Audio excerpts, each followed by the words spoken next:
Hey, it's Ryan Reynolds here from Mint Mobile. Now, I was looking for fun ways to tell you that Mint's offer of unlimited premium wireless for $15 a month is back. So I thought it would be fun if we made $15 bills. But it turns out that's very illegal. So there goes my big idea for the commercial. Give it a try at mintmobile.com/switch. Upfront payment of $45 for 3 months, $90 for 6 months, or $180 for 12-month plan required. $15 per month equivalent. Taxes and fees extra. Initial plan term only. Greater than 50 gigabytes may slow when network is busy. See terms. I'm sorry I missed out on a cold plunge. Man, I was looking forward to that one. That'd be the top. Like, that's some easy points to just get. Yeah. Get out of that. Welcome back to the Two Promises podcast. Let's dive right into another exciting adventure with BD and crew as he pursues his new passion of one day finding the most epic bourbon. The Two Promises team send their special thanks to Hobie and the Huckleberries for their masterful theme music. So grab a glass, relax, and enjoy responsibly. Baby says she's leaving if I don't stop drinking wine. So I switched to whiskey, now I'm feeling fine. Drinking that slow whiskey. No more wine. I like straight bourbon. Baby, you try the ride. So, in the middle of the struggle and the grind, you touched on this a minute ago, Sam, so I wanted to come back this way. Was there a moment of clarity, or did you find some clarity that maybe you were looking for? You said you found some camaraderie and you took a lot out of that, but was there like an aha moment inside your own life that you were just like, yeah, this is light bulb or whatever? Anybody have a epiphany? Yeah. I was day one. We were, putting that one foot forward. Sean, I forget when you were talking about how what'd you call it? The desert shuffle? Yeah. Yeah. Looking to get shade under junipers. And it got to a point we were moving like a mile an hour. I just couldn't believe we were moving that slow. And we sat down a couple times just to rest and get shade. I fell asleep like in 2 seconds. I caught myself falling asleep. And I'm like, what the hell is that? Am I that freaking old that I'm just falling asleep now? Like, I have never been in a situation where I've been tired, I've been broken, but I've never fallen asleep. So yeah, and I'm wondering, is it because I'm that freaking old, or am I hurting that much right now? I still don't know what it was. So no epiphany there, except for, man, I've never experienced that before. For real. Yeah. Just exhausted. I mean, the heat alone will I'm just sure, zap you. I'm sure it was the heat. Yeah, I'm sure it was the heat, the dehydration. Yeah. It was pretty wild. That's wild. Anybody else? I heard voices. That's right. John, that was my epiphany. I think people from the dead were talking to me because I kept going, what'd you guys say? Who said that? Like, Sam, do you hear voices? I'm like, no. And then a little while later, Sam, do you hear voices? I'm like, don't no, you guys John. hear that? And then I'm like, I'm sure as hell hoping you're not hearing what's in my head right now. I don't know if I was talking to myself. I forgot about that, yeah. You remember I kept with that final part, I kept going, hey, what's going on? Who said that? What'd you say? I didn't say nothing. No, I heard somebody talking to me. So, yeah, instead of a visual mirage, I had an audible mirage. Oh, man. Yeah. That's great. Or maybe I did it on purpose just to get you to laugh, Sam. I don't know. I don't know. It was funny, though. We got some stuff to work out, John. Going. We'll talk about it in another session. I tell you, I don't know if you call it an epiphany, but like Sam said, the night of day one, it's like, hey, let's just see what happens in the morning. And I had a feeling, that knees and injuries and the toll of day one. I sat in my tent that night and I'm like, team's out. I don't even know if Rob's going to let us go. But when the ruling came down, it was like, hey, yeah, you can. And then we started those that were kind of going to carry on. there was like, at first it was kind of like the band of misfit toys, it's like, hey, are you going? Are you going? Okay, we're getting ready to leave. And it took a little while to get everybody kind of going, but then we got out on that road and knew that it was day 2, supposed to be easier than day 1, but what if it's not? Where's that going to go? And it just kind of fell into being with other teams and back to the community, the camaraderie. It wasn't like, hey, you're not with our team and the 4 talking amongst themselves. I bounced along. I can't tell you how many. I think I was counting as we went here. I bet you I spent time on the trail with at least 4 teams on day 2 alone. Spending time with them, either falling back or then going faster and just bouncing in, and then finally settling in with one other racer that he had lost his other 3 teammates on day 1 as well. And so not so much an epiphany, but just, it was like, well, maybe things happen for a reason here. And I got to spend a lot of time with a lot more people than I would have otherwise. So I'm not saying that's the way I wanted to see things go, but that you make do with what you've got. And they carried me to the finish line, but we got a lot of conversation out there. So That's great. Yeah, I think the quality of people that were there, Yeah. I'm so happy to hear that you're able to just get in stride with almost any other team and find some common ground and vibe with them, get good energy off of them. They weren't negative. They weren't angry. They weren't aggressive. They were just good people and they were all just there for the same mission moving forward. So that's awesome. Were you trying to get in there, Matt? Yeah, I think the only thing that I You think have from the something you were gonna beginning, say? yes, from the beginning, I'm sizing everybody like different teams. Like, oh, okay, well, we look better in shape than these guys. These guys look really good. I think we got it. We can take number 1. But then as you got to know people after the dinner, the first night before the race started, everybody was like on your team. It wasn't like we had separate teams. Everybody was a team. And I think that was my moment, was seeing everybody come together and just having a good time together, not being separate teams. For sure. Yeah. that's a great point, Matt. Definitely a prevailing feeling there. It was that first dinner was really great. Just everybody just meshed and bonded as one big group without, some places takes a week for people to form and to get into that flow and routine as a group. But like you said, it was natural, just a great group of people. So if you had a time machine and you could go back to the week before the race, what's one piece of advice that you would give yourselves? Pack less. And if a week's too short, okay, there you go. Yeah. I like it. Smaller pack. That's my big takeaway, is just pack less. I just ran into some guys hiking one on the Colorado Trail, and then another guy that's through hiking the Continental Divide Trail all the way to Canada. And I walked a mile with him, and we were talking about his journey and his pack. He's on his way to Canada packing 16 pounds. I know I was over 35 pounds. Wow. And you don't need as much as you think you do. And like Jon said earlier, we've had plenty of experience with day events and generally carrying too much. But yeah, I do a lot different on the packing side, I think.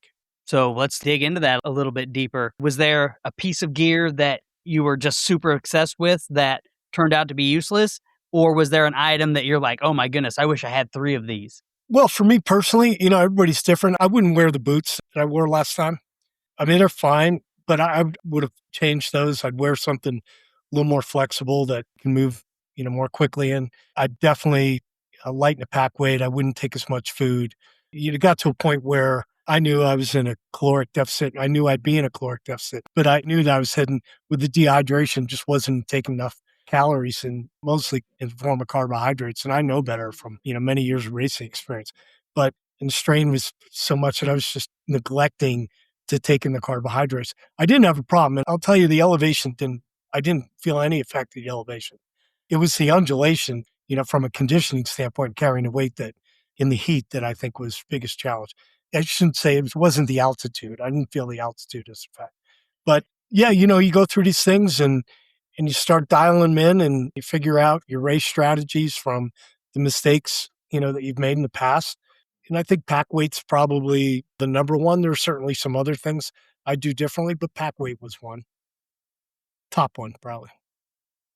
Sounds great. Absolutely. And I know that in some of our little debrief periods that we've had kind of behind the scenes after the race, the preparation on that end question has come up, and it's trying to toe that line of giving them an unexpected escape and a survival experience, letting them kind of work through their problems on their own versus giving them maybe a little bit more structured guidance to work off. All in all, like we said, I think that it was just a really fun event, super incredible, very great to have all these people put together and see everybody endure and push through all the things that they did. The challenges were some things that kind of caught me way off guard, and I'd seen kind of some of this stuff in advance, but you guys are already doing a marathon essentially a day, close to, and then packing in half a mile buddy carry or sandbags. Yeah, or, that was like, the wild thing. Like day one, I don't know if anybody hit, those challenges. They seemed so incredibly arduous just from the standpoint of where, most of the teams that I'm aware of were just getting through the course, let alone to take on an additional 3.5 miles. Yeah, that was certainly, that's a big, I don't know. Anybody take those challenges on day one? I don't think anybody took it on day one. The challenges were very, very few and far between for anybody to do.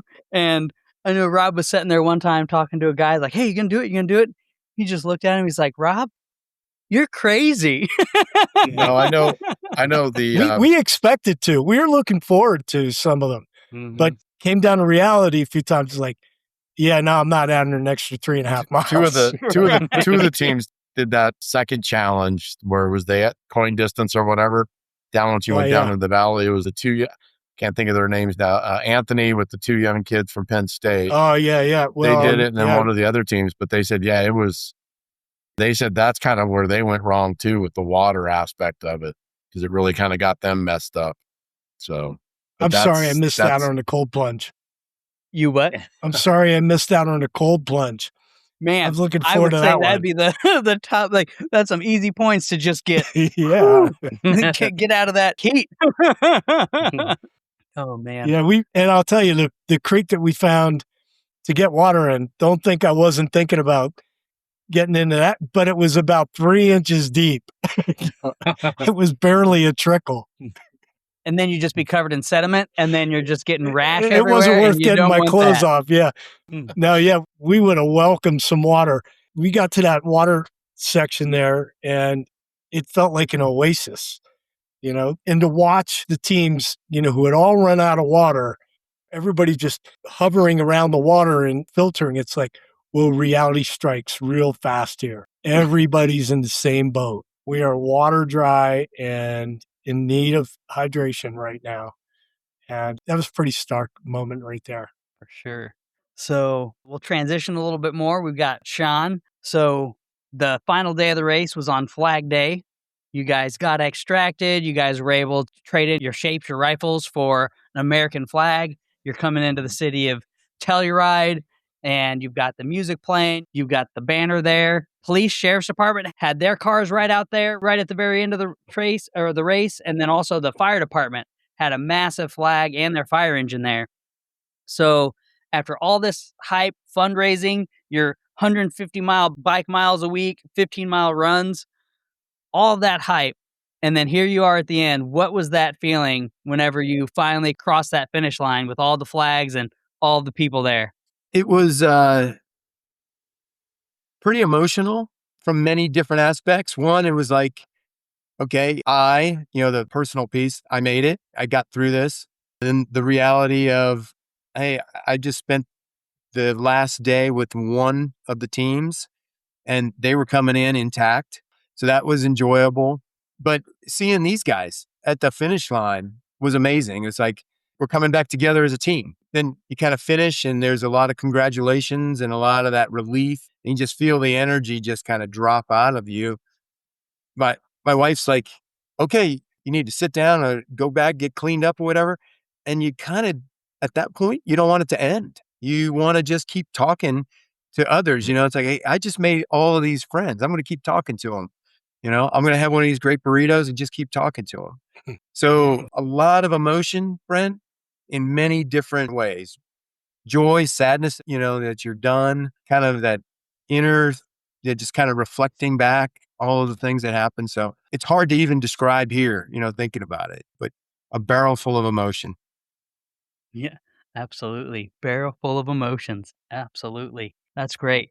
So we're going to transition here towards the end, but I want to give everybody an opportunity to put any insights that they had, any reflections, anything you want the donors to hear, the audience to hear. Like, once again, go around the room if I can, and we'll start back up with Mr. Matt and that sweet whip in the background. Yeah.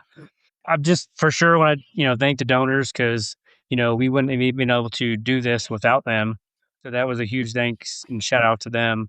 And once again, just to be able to put something like this on and to be a part of a team, a bigger team now, and create new friends through this whole thing, I think that's probably what means the most to me. And just thank the donors and everybody else who participated and volunteered. Awesome. Sean, how about you? Much thanks to the donors and to all my new trail friends that I made out there. I've been kept in contact with many of those. And just as Matt said, we're part of a bigger team now, looking forward to what's the next adventure, what's the next opportunity to help. That's great. That's great. Do you have anything on the horizon for you? Another race, another charity event? I'm just trying to recover still. I believe that. I believe that. Cool. Yeah, you guys did a lot. You did great. Jon, what's your final insights that you want to leave the listeners with? I think again, not to sound repetitive, but thanks for everybody that was part of this, event, right? From the donors to Rob, to the volunteers, to the other racers, the other participants that did this. I think, again, I think I said something to Rob. I saw him, on Monday in Montrose, and just said, I learned a lot about myself. It was an eye-opening experience. I think for people that hear this that aren't really familiar with it, I think we really need to, I hope people are more aware of the sacrifice that the men and women that put the uniform on, that defend the freedoms that we get to enjoy here so we can do things like that, are more appreciative of them and show their gratitude, their respect, and their thanks for what they do every day for not only the, active serving, but those who have served, and have since left the service. I hope that people come away with a better thing and better understanding of that, and that we need to take care of our servicemen and women after they come back home and stuff like that. So, and I'm just, it's kind of joking with Sam and Sean the other day. I started running again for the first time in 9 months, and I was going to joke with Sam going up. I'm training to be a pacer for 2027 Mountain Man if they need me. So I got to step up a lot more than my 3 miles every couple of days, but I've got to get going. I've got a 64-mile biking event over in Grand Junction in September. I got to get myself in shape for too. So that's the next thing on the horizon for me. But thanks again to everybody that was part of this.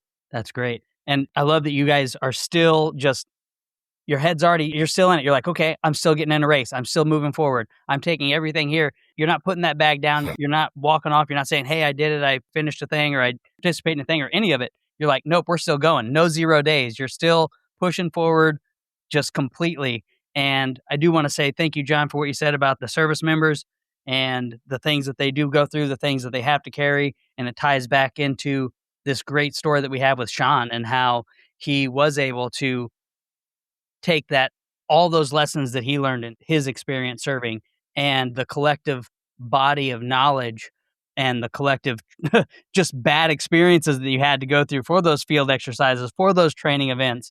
And it really shined through. And that foundation that you have really was a strength, not just that helped you finish, but also that lifted up your entire team throughout the race.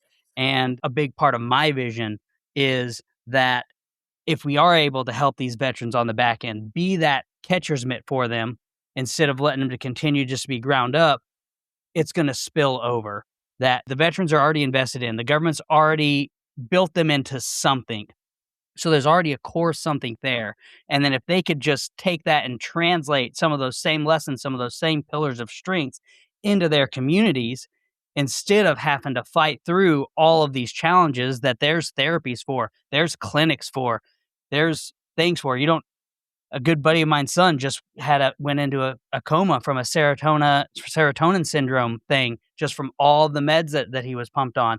And it's just super tragic whenever you know that just a few changes, just adjust our sales just a little bit. We don't have to have new programs. We don't have to have millions of dollars. We can just adjust our sales slightly with our policies and what we've already got on the books. And we can do so much good for so many more people and get them out of that faster. and their healing will spill over into their communities. We talked about it a little bit earlier about how they're not in their symptoms. They're not passing that on to their children. They're not roughing up their families. I'm not saying that everybody does, but whenever you do have complex trauma, it affects everyone around you, not just yourself. So thank you so much, Jon, for touching on that, because it's my heartbeat these days. That's why I think I'm still around, because I had my come to Jesus moment myself where I almost didn't make it, but now I know that that's why I'm here. So it's to try to help others, to get people out of it. I have a saying that says, don't stay under, you know, you might be under the waves for now, but just don't stay under. Tread water. Eventually somebody's going to come along and throw you a lifeline like y'all did for me. So I'd really say appreciate it. the one other thing I like your thing about being a catcher's mitt. I would trademark that phrase before Sam does. Be the catcher's mitt. That's an awesome phrase. That's awesome. So speaking of which, Sam, you've got a big publication there. So we'll pivot over to your way. The whole team's operating on the no 0 days philosophy. Got you to the starting line, and you've codified this 25-year mindset into a brand new published book. So you don't have to give away the whole farm in the book. Maybe you've got the catcher's mitt trademarked in there, or maybe that's in book 2.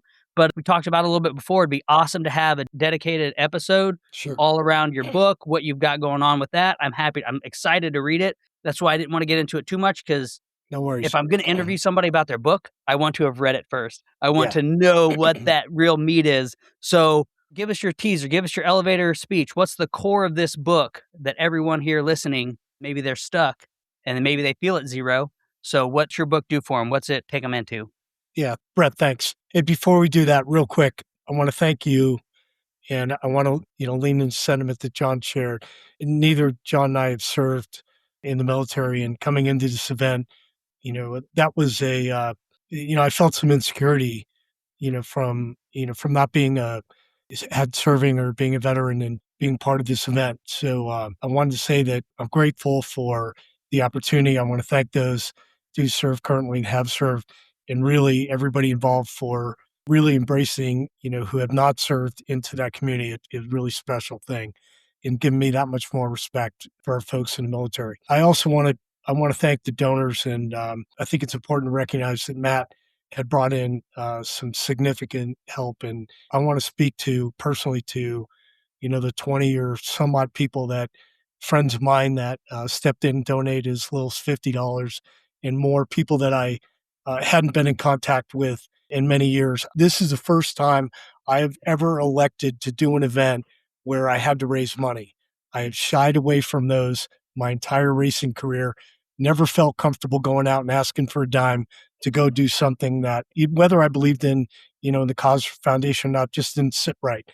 So it was difficult for me to do that. I put it out there, and we got great response. And I think our team still sits as number 1 donor raised in donor funds. So I'm very grateful to all those people who have donated on our behalf.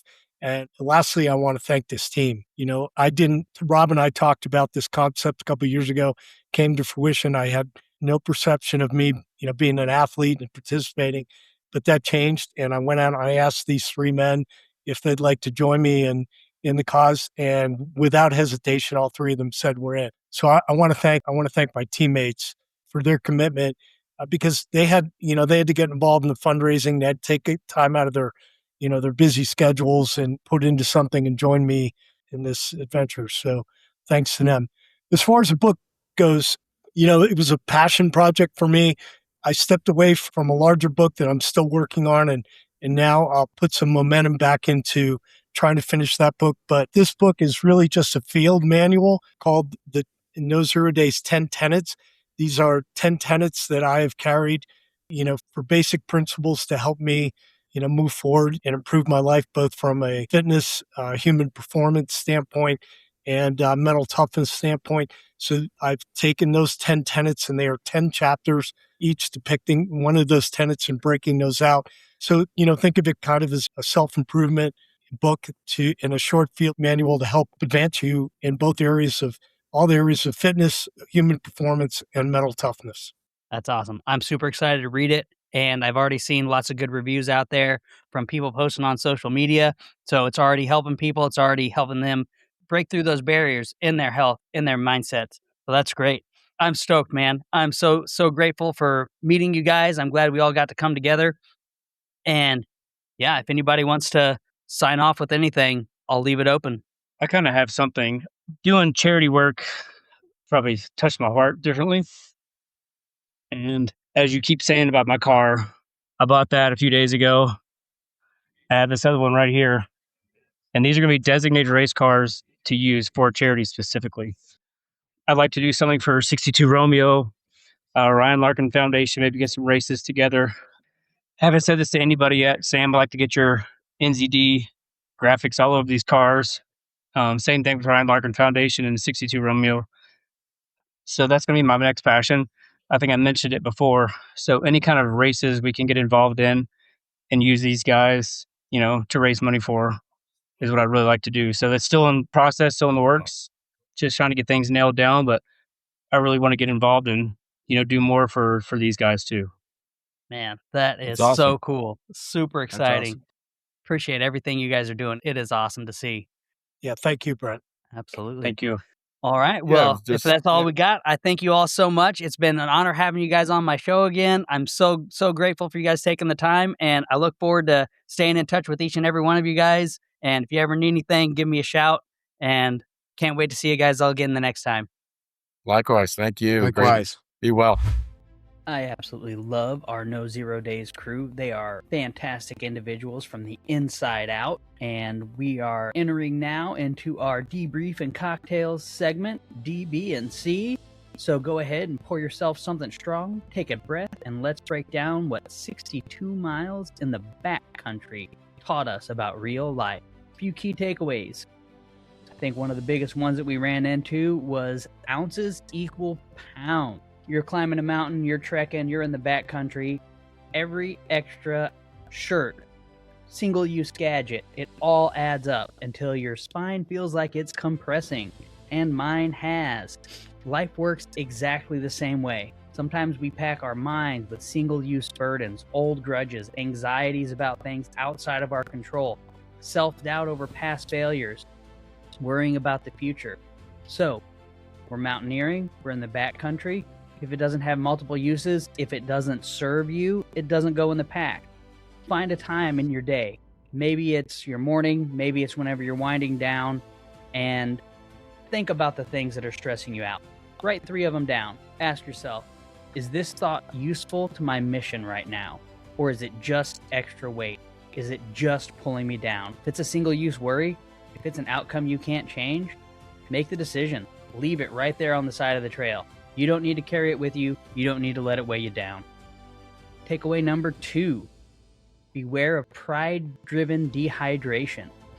I want to thank these guys for being vulnerable, for stepping up to the challenge for 1, and then for 2, sharing some of the things that are a little personal, that a lot of times we might not want to admit. Sometimes our ego gets in the way, but Sam wasn't afraid. He admitted that whenever he was out of water and he had a fancy new gadget, a life straw in his pack, he just didn't quite know how to use it and didn't ask his team for help. We're made for community. We are all here to help each other, especially in our Two Promises crew. So if you're running into an area that you're not familiar with, something's new to you, speak up, ask the question. If your ego gets in the way, that's how people are going to end up getting hurt. So don't let that happen to you. Don't let that happen to your team, in your family, your business, your mental health. Institute a zero judgment status report. When you're redlining or running low on emotional fuel, call it early. Ask for help. It's not slowing the team down. It's preventing an emergency extraction later on. Key takeaway number 3, the desert shuffle. When Sean's pack straps were cutting into his neck and the heat was oppressive, he didn't look 30 miles down the road. He didn't look at the very end of the day. He locked himself into the desert shuffle. 4 steps, adjust, focus on the next tree. Mountaineering, backcountry rule. You don't conquer the mountain, you conquer the next 10 feet. In buds, we would say make it to the next meal. This is where you're just chunking down the difficult scenarios. Instead of looking at the whole elephant, the whole mountain, the biggest thing, that impending thing, you're not looking at that. You're like, just make it to the next meal. Just make it to this next tree, whatever that might be. Micro landmarking. So when an overwhelming project, trauma recovery, or a life crisis hits, Don't look at the whole 62 miles. Set a micro landmark. I just need to make it to lunch, or I just need to make this one phone call. One small, practical, actionable item that will make things better in your life. Lock into that shuffle and keep moving forward. Just like our wonderful guest's mantra is, no 0 days. Take those steps, take that action. How'd you feel about that episode with No 0 Days? Wonderful crew. Let us know in your comments what your key takeaways were, which one of these 3 you're going to implement, or just what you like most about the episode. And again, please like, follow, share if you got anything out of this. We look forward to everything that you do to support us. We are very grateful, whether that's listening to our show, giving us a like, or sharing it with your friends. Thanks again, and have a great week. Thank you for joining us today on this curious roller coaster of life. If this is your stop, please exit peacefully. Enjoy the rest of your day. If you're ready for another one, just push play. Just a final note before you go, thank you, and thank you for feeling. The distillation and aging process is different for everyone. I'm not quite sure what you're ready for. Sip slowly and enjoy responsibly. Baby says she's leaving if I don't stop drinking wine. So I switched to whiskey and I'm feeling fine. Drinking that smooth, smooth whiskey. No more wine. I like straight bourbon. Baby, you try the ride. Marketing is hard. But I'll tell you a little secret. It doesn't have to be. Let me point something out. You're listening to a podcast right now, and it's great. You love the host. You seek it out and download it. You listen to it while driving, working out, cooking, even going to the bathroom. Podcasts are a pretty close companion. And this is a podcast ad. Did I get your attention? You can reach great listeners like yourself with podcast advertising from Libsyn Ads. Choose from hundreds of top podcasts offering host endorsements, or run a pre-produced ad like this one across thousands of shows to reach your target audience in their favorite podcasts with Libsyn Ads. Go to libsynads.com, that's LIBSYN, ads.com today.